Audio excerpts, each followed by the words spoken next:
तर आता तुम्ही सगळ्यांनी आजी आजोबांबद्दल बोलायचंय, कारण त्यांच्याशी आपण संवाद साधतो आहोत.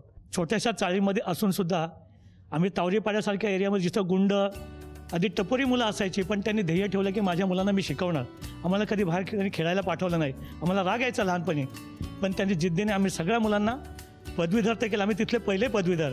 आज अभिमानाने सांगतो आम्ही सुस्थितीत आहोत, सगळं काय आहे आर्थिक सामाजिकदृष्ट्या, पण त्याचं सर्व श्रेय मी माझ्या आईवडिलांना या क्षणी देतो आणि त्याची कृतज्ञतेची जाणीव आम्ही कायम ठेवणार आहे. मी अजूनही माझा पगार आईवडिलांकडे देतो. पहिला पगार झाला ना तर घरी येतो, कधीच नाही नेला, मग तो घरी घेऊन जातो. आणि त्याच्या मिसेसनी कधी विचारलं नाही आज उशीर का झाला, तुम्ही कुठे गेले, कधीच विचारलं नाही. मी इथं एक आवर्जून उल्लेख करू शकतो की आजकाल विभक्त कुटुंब पद्धती काळाची गरज झाली आहे, पण एकत्र कुटुंब पद्धतीची काय ताकद आहे ते ह्या माणसाने दाखवलं. आमची 150 मंडळी, गावचा शेतकरी ते इथलं अगदी इंजिनियर डॉक्टर असलं तरी एक कुटुंब म्हणून आम्ही एकत्र आहोत. आम्ही गेले 27 वर्ष वेगवेगळे उपक्रम राबवतो केवळ यांच्यामुळे. तुम्ही बोला. दादांची मॅनेजमेंट फार चांगली आहे, कारण आम्हाला ग्रॅज्युएशन झाल्यानंतर मला बँकेत त्यांनीच ठेवलं. त्याच्यानंतर माझं लग्न 11 मे 86ला, त्याच्यानंतर 15 दिवसांनी यांचं. ती 2 लग्न कशी त्यांनी मॅनेज केली, शिवाय त्या 2 लग्नाच्या मध्ये एक रूम घेतली. म्हणजे एवढ्या कमी खर्चात घर चालवायचं, परत दोघांचे लग्न करायची, हे फक्त त्यांनाच जमलं. 2 भाऊ का? 3 जण होतो. बरं, मग तुमच्या तिघांमध्ये सगळ्यात जास्त मार कोणी खाल्ला? मी खाल्ला. काय चढावड आहे, मी खाल्लाय. पण या दोघांपैकी कोणाचा हात लागतो? दादांचा. हा, दादांचा. आईने नाही मारलं कधी, दादांनी मारलं. माझ्या पायावरती हा, महिनाभर होता मारलं. आई सोडवायला नाही यायची, आजी यायची सोडवायला. गेलं तर मला कोणी बोलायचंच नाही माझ्या. बरं झालं, मला आत्ता कळलं तुम्ही आल्याबरोबर जे बोललात ना, मला आज खूप काही बोलायचं आहे. बोलून टाकायचं. मी पण तुमच्याकडं माझ्या मोठ्या मुलाकडं सकुशीनं बोलून दाखवलं. किती छान माऊली, धन्यवाद. आता पुढची पिढीतलं कोण बोलणार असेल तर? खरं सांगायचं झालं तर आमची आता 3री पिढी जी स्तरीय बघते किंवा जी आमची सुस्थिती आहे ती फक्त ह्यांनी केलेल्या कष्टामुळे. आम्ही फक्त बोलत नाही जास्त, पण आम्ही तुमच्यावर फार जास्त प्रेम करतो आणि आम्ही आम्हाला फार महत्त्वाचे आहात. आपण असेच राहा. 3री पिढी सुद्धा तुमच्यावरती खूप प्रेम करते. या पुढच्या टप्प्यावरच्या या खेळामध्ये आजोबा आज आजीला गिफ्ट देणार का ते बघूया. 1 वीट तुम्ही रचायची, 1 वीट तुम्ही रचायची. 3 टप्पे झाले की पहिलं बक्षीस आजी मिळवणार आणि 5 टप्पे झाले की आजोबा आजींना गिफ्ट देणार. बघूया.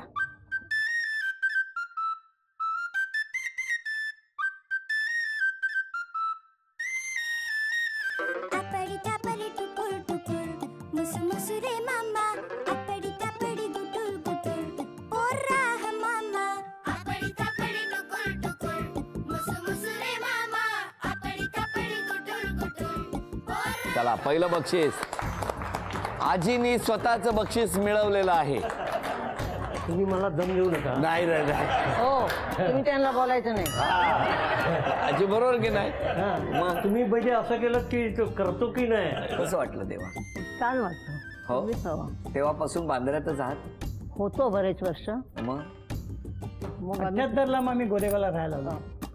मग तेव्हा तुम्ही काय नोकरी करत होते? लग्न झालं तेव्हा कुठे? मी बँकेत होतो नोकरीला. अच्छा, तुम्हाला बँकेत नोकरी लागली. तुम्ही नोकरी वगैरे कधी केली? नाही. कधीच नाही. तुमचा पहिला पगार किती? 75 रुपये होता. पगार दिवसाचा? नाही, महिन्याचा.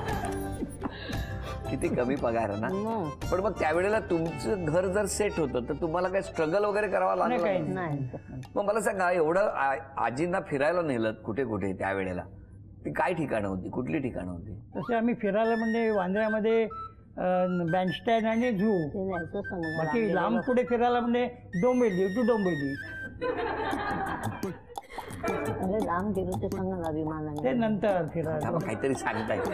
कुठे कुठे लांब गेलात विमानाने? लांब म्हणजे आम्ही ह्याला जाऊन आलो, मुंबई टू चेन्नई, चेन्नई टू पोर्ट ब्लेअर विमानाने जाऊन ते बघून आलो. तिन्ही प्रवास एकेच वेळेला केले, बोटीचा, विमानाचा. प्रवास व्यवस्थित झाला, त्रास काही झाला नाही. पण एकदम बघण्यासारखं पोर्ट ब्लेअर, स्वच्छ एकदम. खूप छान वाटलं तुम्हाला तिथे स्वातंत्र्य. पण मला सांगा, इतक्या दिवसात, इतक्या वर्षात आजोबा कधी चिडलेच नाहीत, ते कशामुळे? आजी शांत आहेत. ते शांत आहेत. हो, चिडले तर कधीतरी खूप चिडतात, नाही तर शक्यतो नाही. आणि आजी? हो, ती नाही कधी केलं. नाही, कधीच नाही. पण एकदम छान. बघा आज त्या सगळ्यांना किती आनंद होतोय. आई बाबांचा मोठा मुलगा इंटरव्ह्यू माझा 3दा हरवला. हरवला. हॉस्पिटलमध्ये जन्माला आल्यावरती 4 दिवसांनी नर्स त्या ह्या असतात ना आया, त्यांनी इकडचा तिकडे ठेवला दुसऱ्या कॉटवर. पण तो हाच आहे ना का बदलला? हो. हाच आहे ना. त्याची कपाळपट्टी भव्य, नाक सरळ असं होतं मुलगा माझा. अच्छा अच्छा तर ते आम्ही कंप्लेंट केली मी आणि मग आणून ठेवला त्याने. अच्छा. दुसऱ्यांदा मी शाळेत पोचवत होते तेव्हा हा 2रीला वगैरे होता तिथे. BPM खार शाळेत होते तिथे BPMच्या. हो हो. दुसरा स्टॉप होता बसचा, तिथे मी उतरायचे आणि ह्याला सोडायला जायचे. तसं एकदा काय झालं, अशी समोर माझ्या बाई बसली, ती माझ्याकडे बघतच बसली. त्याच्यामुळे मला काही कळलंच नाही स्टॉप आलेला. आणि मी पुढल्या स्टॉपला गेले आणि मुलगा व्यवस्थित तिथे उतरला. समोर ते हॉटेल होतं मोठं, त्यांना माहिती होतं आम्ही दोघं इकडनं नेहमी जातो. त्या लोकांनी ह्याला बसवून ठेवला. मी तिकडे उतरले आणि मग रिक्षेतून उलट आले परत, तर बरोबर हा मुलगा तिथे होता. दुसऱ्यांदा हो, मिळाला. दुसऱ्यांदा. आणि मग तिसऱ्यांदा अशी होळी होती. मी पुरणपोळ्या करून माझ्या मोठ्या बहिणीकडे गेले ते दादरला. आणि माझी 4 पुतणे दीर असे हे बागेत नॅशनल कॉलेजच्या ते बाग मोठी तिथे खेळत होते. खेळता खेळता हा तिथेच राहिला आणि बाकीची मुलं आणि काका काकी घरी आले. बरं. घरी आले बघतो तर हे नाही, पण याला थोड्या वेळाने एक माणूस घेऊन आला. ह्याने तेवढं तरी सांगितलं पत्ता. आणि त्याचा मुलगा हा माझा अगदी अबोल होता लहानपणी. पण तेवढा त्यांनी पत्ता असताना तिथे तो घेऊन आला. तर तिसऱ्यांदा मुलगा मला तिसऱ्यांदा मिळाला. हरवला. हो. नंतर नाही हरवला. नाही, नंतर नाही. नंतर चौथ्यांदा कधी हरवला नाही, माहितीये नाही, का? नाही. चौथ्यांदा बायको लग्न झाली म्हणून. आ? लग्न झालं तेव्हा. बघितलं. हे मी नाही बोललो, नाही तर म्हणाल तुम्ही मी बोललो म्हणून. चौथ्यांदा लग्न झालं आणि मुलगा जो हरवला. तो अजूनपर्यंत नाही मिळाला. बरं बरं. आता मी काही प्रश्न विचारणार, त्या प्रश्नांची उत्तरं जर दोघांची अचूक आली तर नक्की बक्षीस मिळणार.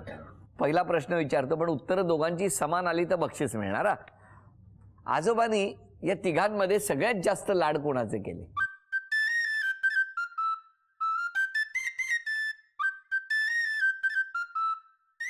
दाखवा दोघांनी एकत्र समोर. पौर्णिमा. चला अभिनंदन, पहिलं उत्तर बरोबर आलं. दोघांनी बघितलेला पहिला सिनेमा कुठला?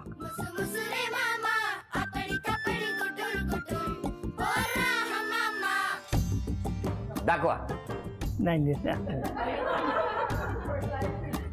हा खेळ सावल्यांचा. आजी कुठला? हा खेळ सावल्यांचा. तुम्ही नव्हते गेले का? तिसरा प्रश्न, आजीनी केलेला कुठला पदार्थ, गोड पदार्थ आजोबांना आवडतो? लिहा.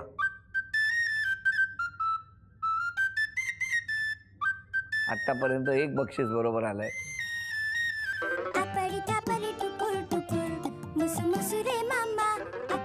सांगा उत्तर. अभिनंदन. चौथा प्रश्न, लग्नानंतर पहिलं कुठल्या देवळात गेला होता ते लिहा.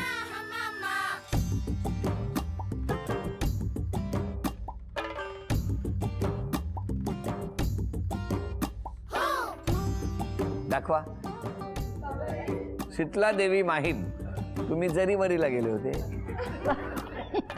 शेवटचा प्रश्न आहे, पहिल्यांदा कुठे फिरायला गेला होता?